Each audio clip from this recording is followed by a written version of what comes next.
நிதி ஆயோக். ஸோ இந்த நிதி ஆயோக் தான் எதுக்கு பதிலாக கொண்டு வந்தப்பட்டது? இந்தியாவோட திட்டக்குழுவுக்கு பதிலாக கொண்டு வரப்பட்ட ஒரு அமைப்பு. ஸோ இந்த அமைப்பு எப்போ கொண்டு வராங்க? 1 ஜனவரி 2015. 1/1/2015. ஸோ இந்த 2015ல் தற்போதைய பாரதிய ஜனதா குழு இவங்க தான் வந்து இந்த கட்சி தான் கொண்டு வராங்க. ஸோ இது யாரோட தலைமையில் கொண்டு வராங்க அப்படின்னு பார்த்தீங்கன்னா பிரதமர் நரேந்திர மோடி அவர்களோட தலைமையில் தான் கொண்டு வராங்க. ஏன் அப்படின்னா இந்த அமைப்போட தலைவர் எப்பவுமே யாரு? பிரதமர் தான். சரிங்களா? ஸோ இந்த திட்டமிடலோட அடுத்த கட்ட முன்னேற்றம் தான் இந்த நிதி ஆயோக் அப்படின்னு சொல்றாங்க. அதாவது national institution for transforming India. Note பண்ணிக்கோங்க. ஆல்ரெடி ப்ரீவியஸ் கிளாஸ்ல நோட் பண்ணிருக்கீங்கன்னு நினைக்கிறேன். National institution for transforming India.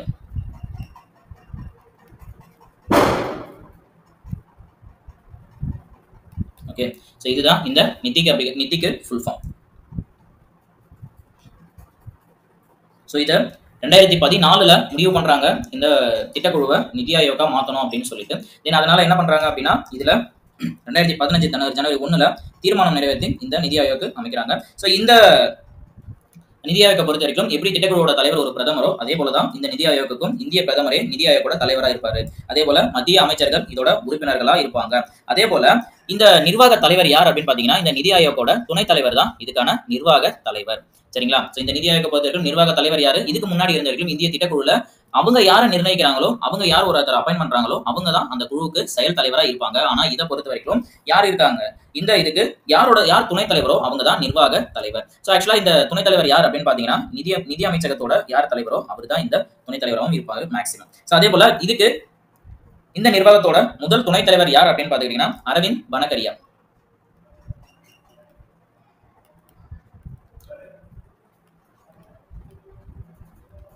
Okay,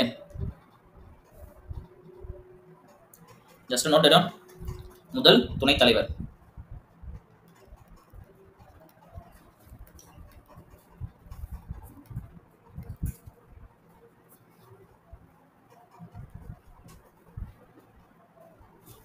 so தற்போதைய துணைத் தலைவர் யார் அப்படின்னு பார்த்துக்கிட்டீங்கன்னா ஸ்ரீ சுமன் பெரி. சரிங்களா?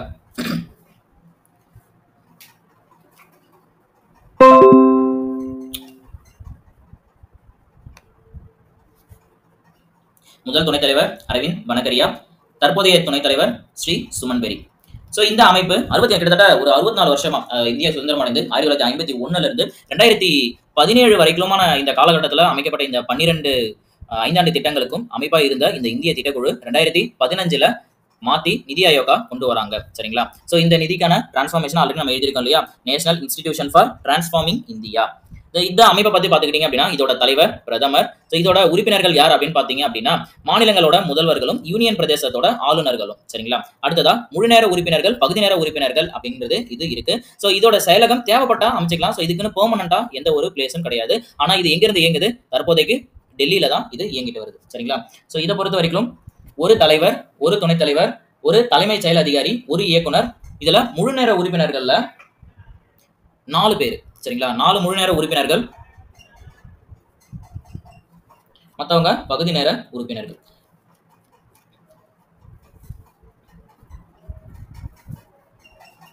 ஸோ இந்த பகுதி நேர உறுப்பினர்கள்ல தான் யார் யார் வருவா? மாநில முதலமைச்சர்கள், யூனியன் பிரதேசத்தோட ஆளுநர்கள், யூனியன் பிரதேசத்தோட முதல்வர்கள், அதே போல மத்திய கேபினட் அமைச்சர்கள் எல்லாமே இதுல தான் வருவாங்க. தென் அதே போல நம்மளோட பிரதமர் அவர்களால் நியமனம் செய்யக்கூடிய உறுப்பினர்கள். ஸோ இவங்க எல்லாருமே தான் இந்த அமைப்புல இருப்பாங்க. ஸோ இந்த அமைப்போட முக்கியமான நோக்கங்கள் என்ன அப்படின்னு பாத்துக்கிட்டீங்கன்னா தேசிய மேம்பாட்டிற்கான முன்னுரிமை அளித்தலில் ஒன்றுபட்ட தொலைநோக்கினை உருவாக்குதல். அதாவது ஒரு நாட்டோட டெவலப்மெண்ட்டை உருவாக்குறதுக்கு எல்லா மாநிலங்களிலிருந்தும் ஒன்று சேர்ந்து என்ன பண்றது? நாட்டோட பொருளாதாரத்தை உயர்த்துறதா ஒரு தொலைநோக்கு கொள்கையா வச்சிருக்கிறது.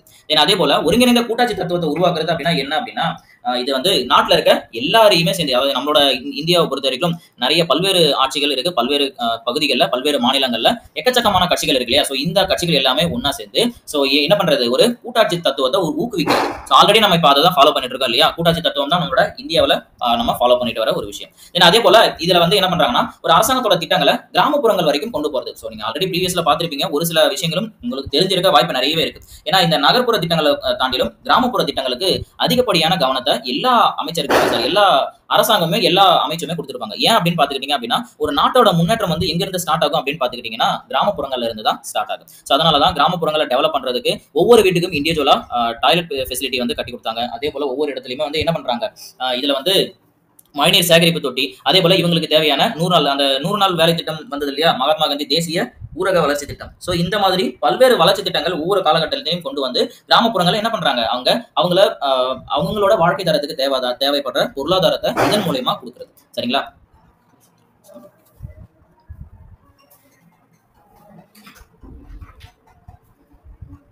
அதே போல ஒரு நாட்டோட நிகழ்ச்சியில இதுல யார் எதுக்கு இன்க்ளூட் பண்றாங்க அப்படின்னு பாத்துக்கிட்டீங்கன்னா மாநிலங்களையும் பங்கெடுத்து வச்சுக்கிறது. அதாவது இப்போ ஒரு உதாரணத்துக்கு இப்போ நம்ம தமிழ்நாடு இருக்குன்னு வச்சுக்கோங்க, எங்கேயோ ஒரு பிரச்சனை, ஒரு நாட்டுக்குன்னு ஒரு பிரச்சனை வரும்போது அதுல என்ன ஆகுறது, தமிழ்நாடும் இன்வால்வ் ஆகுது. ஸோ அந்த மாதிரியான ஒரு கொள்கை தான் இவங்க கொண்டு வராங்க. அதுதான் இவங்களோட முடிவாகவும் இருக்கு. ஸோ நாட்டோட முன்னேற்றத்துக்கான உரிமைகள்ல ஸோ இதை அவங்க என்ன ட்ரிக்ஸ் யூஸ் பண்றாங்க அப்படின்னு பாத்தீங்கன்னா, ஒரு நாடு அப்படிங்கிறது எல்லா மாநிலங்களும் சேர்ந்தது தானே. ஸோ இப்படி கிட்டத்தட்ட ஒரு 28 மாநிலங்கள், 8 யூனியன் பிரதேசங்கள். ஸோ இப்படி பிரிஞ்சிருக்கும் போது 29வது மாநிலமா சேர்ந்த இந்த தெலுங்கானா மாநிலம் முதற்கொண்டு எல்லாருமே என்ன பண்றாங்க, இந்தியாவோட ஒரு அங்கம் தான் இல்லையா. சோ இப்போ இந்த எல்லா பகுதிகளுமே டெவலப் ஆனதா, நாடு டெவலப் ஆனதா கருத முடியும். சோ தமிழகத்துல மட்டும் டெவலப்மெண்ட் வந்துட்டு இங்க மத்த மாநிலங்கள்ல டெவலப்மெண்ட் வரல. சோ ஒரு சில மாநிலங்கள் மட்டும் தான் டெவலப்மெண்ட் வருது, ஆனா மற்ற மாநிலங்கள் டெவலப்மெண்ட் இல்ல அப்படின்னா அது ஒரு நாட்டுக்கு பலவீனம் தான் தவிர பலம் கிடையாது. சோ அதனால என்ன பண்றாங்கன்னா இந்த நிதி ஆயோக் மூலமா எல்லா மாநிலங்களுமே இதுல ஒண்ணு சேர்ந்து நாட்டோட பொருளாதாரத்தை உயர்த்துறதா இந்த நிதி ஆயோக்கோட ஒரு நோக்கம். ஸோ இதுல வந்து பரவலாக்கப்பட்ட திட்டமிடல் அப்படின்னு ஒன்று இருக்கு. அது என்ன அப்படின்னா எல்லாமே ஸோ பேசிக்கா என்ன பண்ணுவாங்கன்னா நகர்ப்புறத்துல இருந்து கிராமப்புறத்துக்கு வருது, அதாவது மேலிருந்து கீழே வர்றது தான் ஒரு ஃபார்மாலிட்டி வச்சிருப்பாங்க. தென் ஆனா இந்த நிதி ஆயோக பொறுத்த வரைக்கும் என்ன பண்றாங்க அப்படின்னா கீழே இருந்து மேல வருது, அதாவது கிராமப்புறங்கள், தென் நகரங்கள், அதே போல நகராட்சி, மாவட்டம், மாநிலம், அடுத்ததா ஃபைனலா எது வருது, நம்மளோட நாடு. ஸோ இப்படி ஒரு ஆர்டர்ல தான் இவங்க என்ன பண்றாங்க, டெவலப்மெண்ட்டை கொண்டு வர பிளான் பண்றாங்க இந்த நிதி ஆயோகோட மூலியமா. ஸோ அதே போல இந்த நிதி ஆயோகோட ஒரு முக்கியமான வேலை என்ன அப்படின்னு பாத்தீங்கன்னா மத்திய மாநில அரசுகளுக்கு என்ன ஆகுனா அடிக்கடி வந்து இந்த நிதி பகிர்வுக்கும் அதே போல அவங்களுக்கு தேவையான ஃபண்ட் அலோகேட் பண்றது, அவங்களுக்கு தேவையான ஸ்கீமை இன்ட்ரோ கொடுக்கிறது, ஒரு சில தேவையில்லாத விஷயங்களை இம்ப்ளிமெண்ட் பண்றது. ஸோ இந்த மாதிரி வந்து மத்திய அரசுக்கும் மாநில அரசுக்கும் என்ன ஆகும், அடிக்கடி வந்து கிளாஷ் உண்டாகிட்டே இருக்கும். ஸோ இதை தவிர்க்கிறதுக்கும் அவங்க ரெண்டு பேருக்கும் பொதுவான ஒரு சில கருத்துக்களை அறிவிக்கிறதுக்கும் அவங்களுக்கு ஏற்பட்ட இடையில இருக்க அந்த பிரச்சனைகளை தீர்க்கிறதுக்குமான ஒரு அங்கமா இந்த நிதி ஆயோக் வந்து என்ன ஆகுது, செயல்படுது. ஸோ அரசோட திட்டங்களை வந்து விரைவாக செயல்படுத்தணும் அப்படின்னா மத்திய அரசும் மாநில அரசும் ஒன்னு சேர்ந்துதான் இதை டெவலப் பண்ண முடியும். அதனால இவங்க ரெண்டு பேருக்கும் இடைப்பட்ட பிரச்சனைகளை என்ன தீர்க்கிறதுலையும் இந்த நிதி ஆயோக் ஒரு முக்கிய அங்கம் வகிக்குது.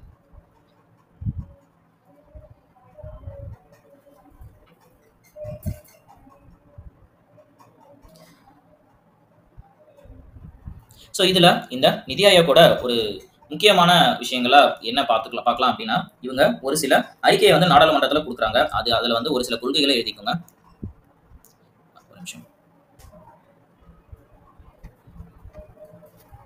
இதுல ஒண்ணு அடல் புத்தாக்க கொள்கை. சோ இந்த அடல் புத்தாக்க கொள்கை எதுக்காக கொண்டு வந்தாங்க அப்படின்னு தெரிஞ்சதுன்னா யாராவது கமெண்ட் செக்ஷன்ல கமெண்ட் பண்ணுங்க. தென் ஆயுஷ்மான் பாரத்,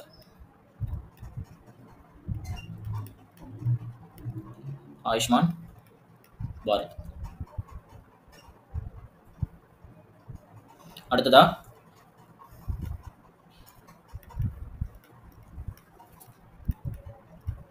இந்திய மருத்துவ கழகம் பெயர் மாற்றம் பண்றாங்க. இதுல என்னவா மாறுது, தேசிய மருத்துவ வாரியமா மாத்துறாங்க. மருத்துவ வாரியம், சரிங்களா? சோ இந்திய மருத்துவ கழகமா இருந்ததா என்ன பண்றாங்க, தேசிய மருத்துவ வாரியமா பேர் மாற்றம் பண்றாங்க. அதுக்கு முன்னாடி இந்த ரெண்டு கொள்கை இருக்கு இல்லையா, ஒண்ணு அடல் புத்தாக்க கொள்கை, தென் அடுத்தது ஆயுஷ்மான் பாரத். இது ரெண்டுமே எதை பேஸ் பண்ணது அப்படின்னு பாத்துக்கிட்டீங்கன்னா நீர் வளங்களை பாதுகாக்கும் திட்டம்.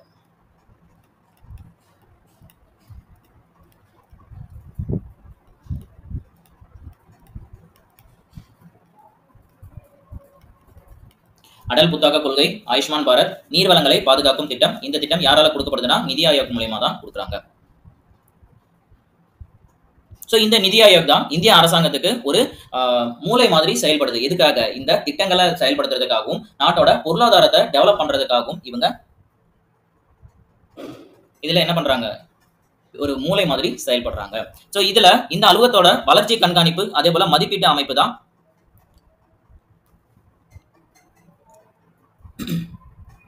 DMEO, தென் அதே போல அடல் இன்னோவேஷன் மிஷன் AIM, தென் அதே போல நிலர்டு தேசிய தொழிலாளர் பொருளாதார ஆராய்ச்சி மற்றும் மேம்பாட்டு நிறுவனம். ஸோ இந்த 3 கழகங்கள் மூலியமா இந்த வளர்ச்சி நோக்கங்கள் ஆதரிக்கப்படுது. ஸோ இவங்க கொடுக்குற டெவலப்மெண்ட், இவங்க கொடுக்குற அட்வைஸ்ல இருந்து தான் இந்த நிதி ஆயோக் என்ன பண்றாங்க, ஒரு முக்கியமான வளர்ச்சி திட்டங்களை நம்மளோட பார்வைக்கு கொண்டு வராங்க. ஸோ இதுல என்ன ஆகும்னா, இவங்க பேஸ்ல இருந்து ஒர்க் பண்ணுவாங்க. தென் இவங்க கிட்ட இருந்து நிதி ஆயோக் வரும். நிதி ஆயோக்ல இருக்க மெம்பர்ஸ் என்ன பண்ணுவாங்கன்னா, அதுல இருந்து எது தேவை எது தேவையில்லைங்கிறத ஷார்ட் அவுட் பண்ணி தென் அதுக்கப்புறம் அதை வந்து அறிக்கையா சமர்ப்பிப்பாங்க. அந்த அறிக்கை என்ன ஆகும் அப்படின்னா, நிதி ஆயோட அறிக்கை நாடாளுமன்றத்தில் தாக்கல் பண்ணதுக்கு அப்புறம் அதுல இருந்து எல்லா திட்டங்களையும் எந்தெந்த திட்டங்களை நம்ம செயல்முறைக்கு கொண்டு வரணும் அப்படிங்கிற விஷயங்கள் வந்து அங்கதான் முடிவாயிட்டு தென் அதுக்கப்புறம் வரும். சரிங்களா? சோ இந்த நிதி ஆயோக்ல ஒரு 4 முக்கியமான பகுதிகள் இருக்கு. அது என்னங்கிறத நோட் பண்ணிக்கோங்க. கொள்கை மற்றும் நிரல் கட்டமைப்பு, கூட்டுறவு கூட்டாட்சி, கண்காணிப்பு மற்றும் மதிப்பீடு, திங்க்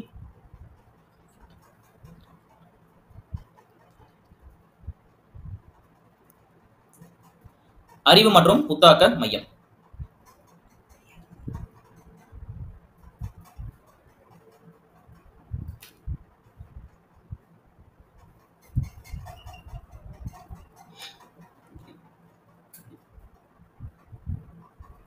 நோட் பண்ணியாச்சா?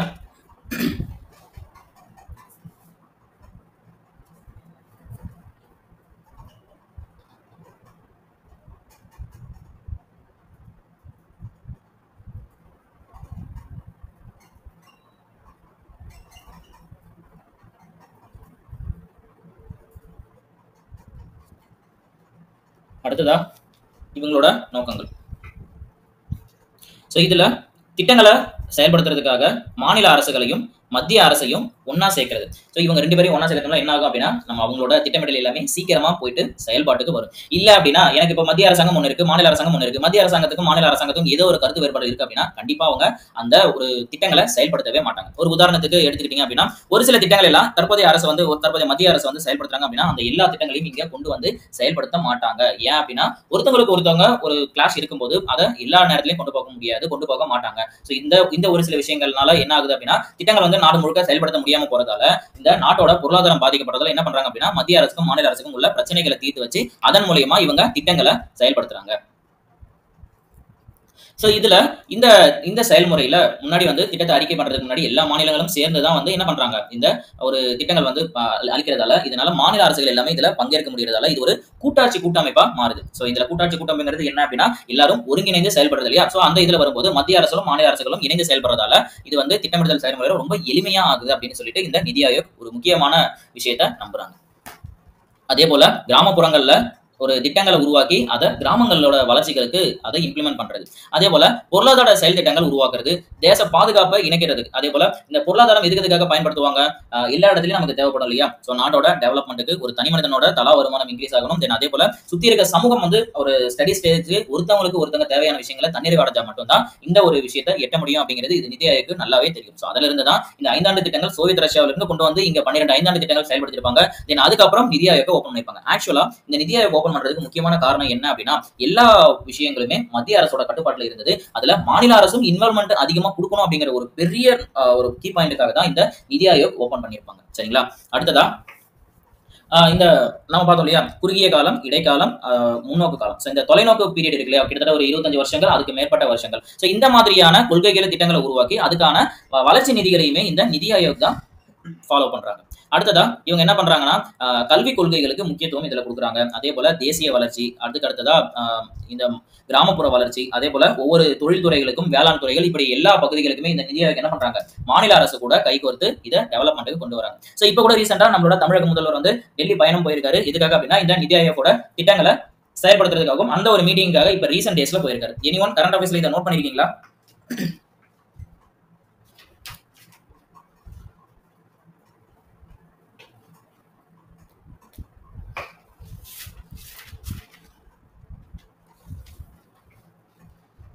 யாரும் ரிப்ளை பண்ண போறதில்ல. அடுத்தது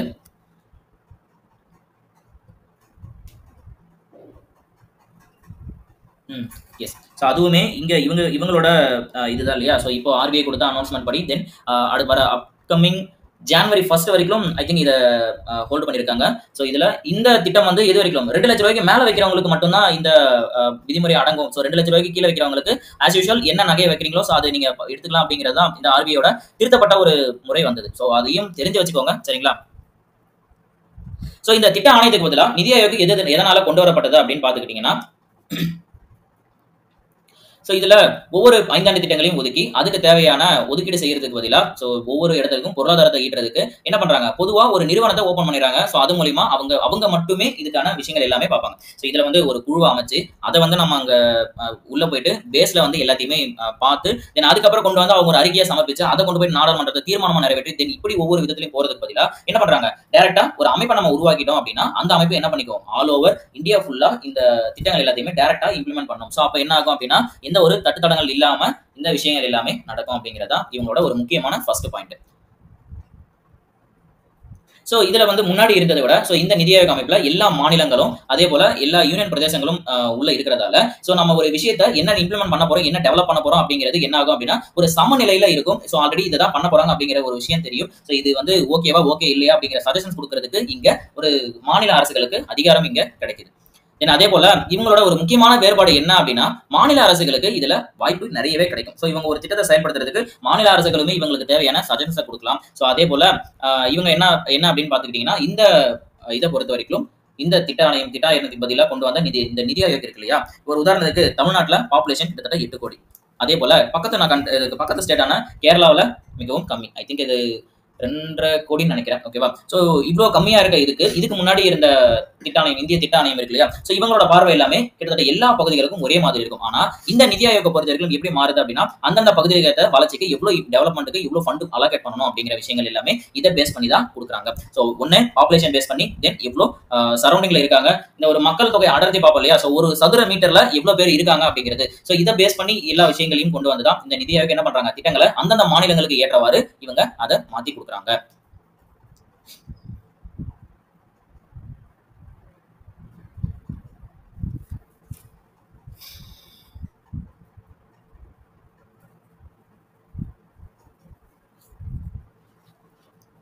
தென் அடுத்ததா இதுல தெரிஞ்சுக்க வேண்டிய ஒரு 7 பாயிண்ட், நிதி ஆயோக்கோட 7 தூண்கள்.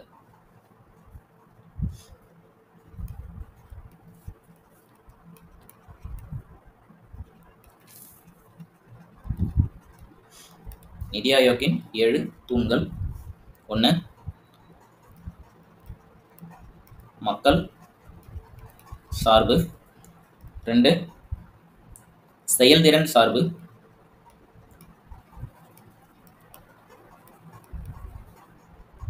3 பங்கேற்பு, 4 மேம்பாடு, 5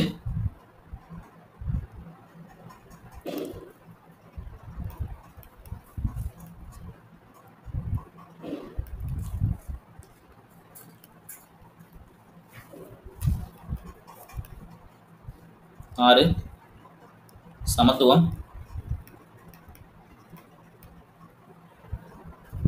7 வெளிப்படைத்தன்மை.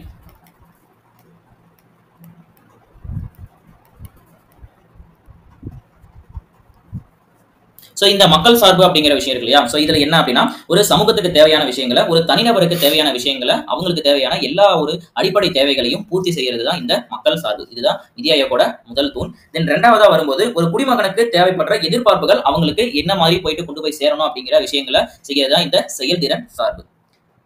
தென் 3வது பங்கேற்பு இருக்கு இல்லையா, சோ இந்த பங்கேற்பை பொறுத்த வரைக்கும் நிதி ஆயோக் என்னதான் திட்டங்களை தீட்டினாலும் இந்த திட்டங்கள் எல்லாமே செயல்படுத்துறதுக்கு ஒரு குடிமகனோட இன்வால்மெண்ட்டும் வேணும். சோ அதுதான் இந்த பங்கேற்பு. ஒவ்வொரு குடிமகனும் இந்த திட்டங்களுக்கு இந்திய அரசாங்கத்தோட திட்டங்கள் அனைத்தையும் செயல்படுத்துறதுக்கு இவங்க எல்லாருமே ரெஸ்பான்சிபிள். சோ இவங்களும் பங்கேற்றா மட்டும்தான் அதை டெவலப் பண்ண முடியுங்கிறது நிதி ஆயோக்கோட ஒரு தூணா கருதப்படுது. தென் அதே போல இந்த மேம்பாடு இருக்கு இல்லையா, எல்லா அம்சங்களிலும் எல்லா துறைகளிலுமே பெண்களுக்கான ஒரு மேம்பாட்டு அதிகாரத்தை வழங்குது. இதுல மேம்பாடு அப்படிங்கிறது பொருளாதார மேம்பாடோ இல்ல ஒரு தொகுதி மேம்பாடோ ஒரு பகுதி மேம்பாடோ ஒரு மாநிலத்தோட மேம்பாடோ கிடையாது. இதுல பெண்களுக்கும் அதிகாரம் கொடுக்கிறதா இந்த மேம்பாடு. இந்த அனைத்தையும் உள்ளடக்கிய வளர்ச்சி அப்படிங்கிறது கிராமப்புறம், நகர்ப்புறம், அது மலைவாழ் மக்கள் எந்த பகுதிகளாக இருந்தாலும் இந்தியாவோட எல்லா மாநிலங்களையும் எல்லா மக்களையும் உள்ளடக்கிய ஒரு வளர்ச்சியை கொண்டு வரதான் இந்த நிதி ஆயோக்கோட ஒரு தூணா கருதப்படுது. அடுத்தது இந்த சமத்துவம் இருக்கு இல்லையா, இந்த சமத்துவத்தை பொறுத்த வரைக்கும் எல்லா மக்களையும் ஒரு சேர ட்ரீட் பண்றது, எல்லா மாநில இளைஞர்களுக்கும் வேலை வாய்ப்பை உருவாக்குறது தான் இந்த சமத்துவத்தோட ஒரு பகுதி. அடுத்ததா ஃபைனல் ஒன் வெளிப்படைத்தன்மை. ஸோ இதுல என்னென்ன பண்ண போறோம் அப்படிங்கிற விஷயத்த முன்கூட்டியே எல்லா மாநில முதல்வர்கள்ட்டையும் பேசிட்டு தென் அதுக்கப்புறம் தான் அதோட உறுப்பினர்கள் எல்லாருக்கும் இது ஓகே அப்படிங்கிற பட்சத்தில் இது ஒரு அறிக்கையாவே தாக்கல் பண்றது. ஸோ இப்படி ஒரு 7 விதமான தூண்கள் மூலமா தான் இந்த நிதி ஆயோக் அவங்களோட திட்டங்களை நாடு முழுவதும் செயல்படுத்திட்டு வராங்க.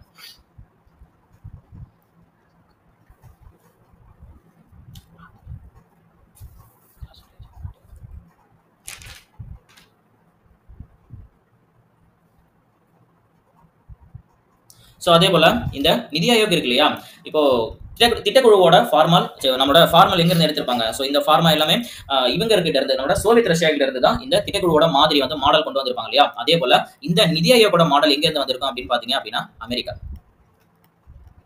நிதி ஆயோக்கோட மாதிரி அமெரிக்கா கிட்ட இருந்து தான் இவங்க எடுத்து யூஸ் பண்ணியிருப்பாங்க.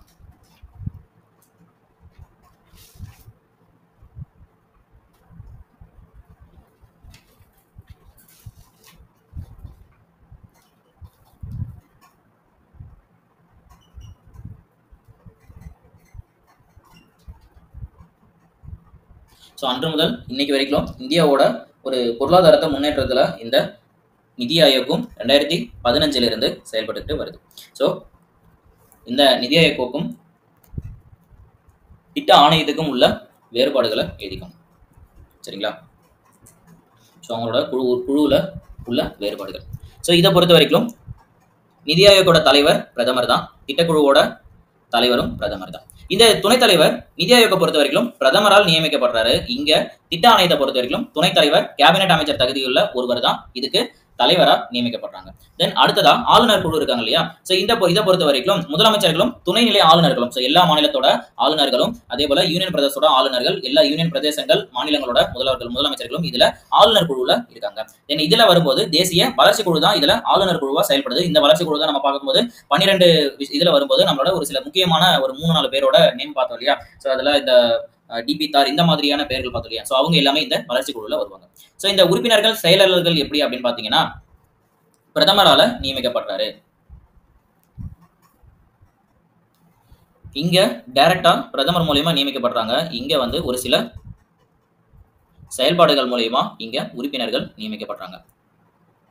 ஸோ இங்க பகுதி நேர உறுப்பினர்கள் தேவைப்படும் போது ஆட் பண்ணிக்கிறாங்க, இல்லை அப்படின்னா அது தேவையில்லை, சரிங்களா. ஸோ இதுல கட்டாயமா பகுதி நேர உறுப்பினர்கள் இருப்பாங்க அப்படிங்கிறதுக்கு எந்த ஒரு தேவையும் கிடையாது. ஸோ இதுல வந்து வரும்போது திட்ட ஆணையத்துல பகுதி நேர உறுப்பினர்கள் அப்படிங்கிற ஒரு கான்செப்டே கிடையாது. ஸோ ஆல்ரெடி நம்ம இதுல பார்த்தோம் இல்லையா, முழு நேர உறுப்பினர்கள்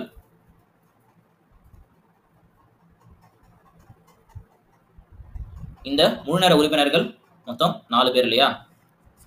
இந்த நிதி ஆயோக்கை பொறுத்த வரைக்கும் திட்ட ஆணையத்தை விட ரொம்ப குறைவான எண்ணிக்கையில தான் இந்த முழு நேர உறுப்பினர்களோட எண்ணிக்கை இருந்துகிட்டு வருது.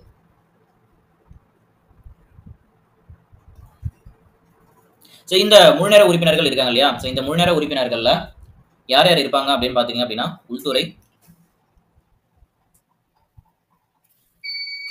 உள்துறை செகண்ட் ஒன், ஃபர்ஸ்ட் ஒன் உள்துறை, செகண்ட் ஒன் பாதுகாப்புத்துறை, தேர்ட் ஒன் நிதித்துறை, தென் ஃபைனல் ஒன் கல்வித்துறை. ஸோ இந்த முழு நேர உறுப்பினர்கள் இந்த 4 துறையை சேர்ந்தவர்கள் தான், சரிங்களா.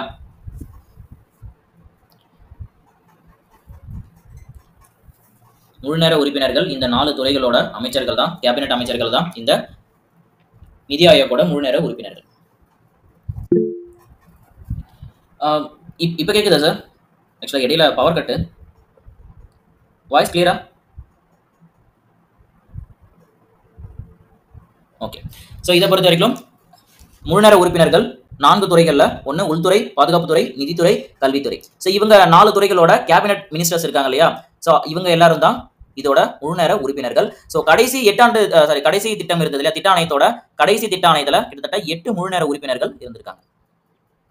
ஸோ இவ்வளவுதான் இந்த நிதி ஆயோக்கோடதும் திட்ட ஆணையத்துக்கான வேறுபாடுகள். ரொம்ப பெருசா எதுவும் இதுல கிடையாது. ஆனா இவங்க என்ன பண்றாங்க, இந்த நிதி ஆயோக்ல கொண்டு வந்ததுக்கான ஒரு முக்கியமான காரணம் என்ன அப்படின்னு பாத்தீங்க அப்படின்னா இதுல மாநில அரசாங்கத்தோட இன்வால்மெண்ட் ரொம்பவுமே அதிகமா இருக்கும். ஸோ இதுக்கு முன்னாடி இருந்த நிதி ஆயோக் முன்னாடி இருந்த திட்ட ஆணையத்துல எல்லாமே மத்திய அரசாங்கத்தோட டெசிஷன் தான். அவங்க என்ன எடுக்கிறாங்களோ அதுதான் டெசிஷன். அது வந்து மாநில அரசாங்கங்கள் ஃபாலோ பண்றது மட்டும்தான். ஸோ இந்த நிதி ஆயோக கொண்டு வந்ததுக்கு அப்புறம் இதுல மூலியமா என்ன ஆச்சு அப்படின்னா டைரக்டாவே மாநில அரசாங்கம் இதுல இன்வால்வ்மெண்ட் பண்ணி அவங்களுக்கு தேவையான விஷயங்கள் எல்லாமே கேட்டுக்கலாம், தெரிஞ்சுக்கலாம். ஸோ அவங்களுக்கு தேவையான விஷயங்களை அங்கிருந்து அட்வைஸ் கொடுக்கலாம். ஸோ இவங்களுக்கு தேவையான சஜஷன்ஸ் இப்படி கொண்டு வந்தா என்னோட ஸ்டேட்டை வந்து நான் இப்படி டெவலப் பண்ணுவேன் அப்படிங்கிற விஷயங்கள் எல்லாமே இதுல கொண்டு வந்ததா இந்த நிதி ஆயோகோட மிகப்பெரிய அச்சீவ்மெண்டா பார்க்கப்படுது.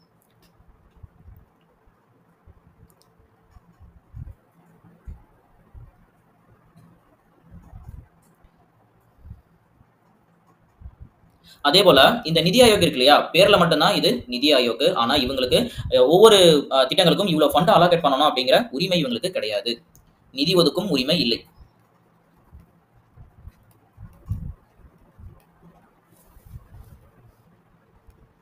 சரிங்களா, இது ஒரு பாயிண்ட். அதே போல இந்த ஒரு விஷயம் இருக்கு இல்லையா, இந்த நிதி ஆயோக் வந்து எந்த ஒரு இந்திய அரசியலமைப்பு சட்டத்தின் கீழும் வராது. ஸோ இப்போ நம்ம பார்த்தோம் அப்படின்னா ஒரு உதாரணத்துக்கு எலெக்ஷன் கமிஷன் இருக்கு இல்லையா. ஸோ இந்த எலெக்ஷன் கமிஷன் எல்லாமே எதை பேஸ் பண்ணியிருக்கும், எலெக்ஷன் கமிஷனை இந்திய அரசியலமைப்பை பேஸ் பண்ணி தான் அதை ஃபார்ம் பண்ணியிருப்பாங்க, ஃப்ரேம் பண்ணியிருப்பாங்க இல்லையா. ஸோ அந்த மாதிரியான இந்திய அரசியலமைப்போட கட்டுப்பாட்டில் இந்த நிதி ஆயோக் வராது.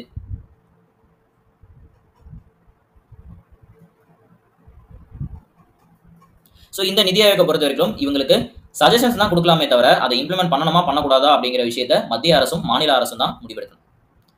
ஆனால் மேக்ஸிமம் யாரும் இதை அவாய்ட் பண்ண மாட்டாங்க, தடை பண்ண மாட்டாங்க. ஆனால் என்ன பண்ணுவாங்க, அதுக்கான டெசிஷன்ஸ் எடுக்கிற பண்ணலாமா வேணாமா அப்படிங்கிற உரிமை மத்திய மாநில அரசு கிட்ட தான் இருக்கு. இந்த நிதி ஆயோக் கிட்ட ஒரு ஃபுல் டைம் பவர் கிடையாது, ஒரு முழு அதிகாரம் இவங்களுக்கு கிடையாது.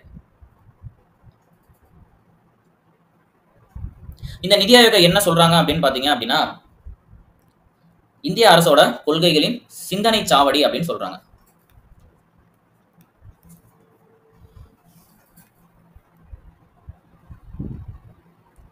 இந்திய அரசு கொள்கையின் சிந்தனை சாவடி.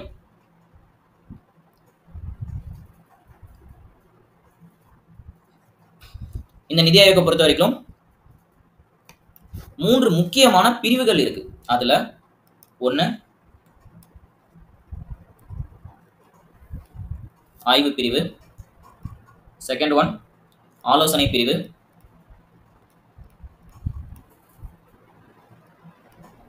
தென் ஃபைனல் ஒன் பீம் இந்தியா.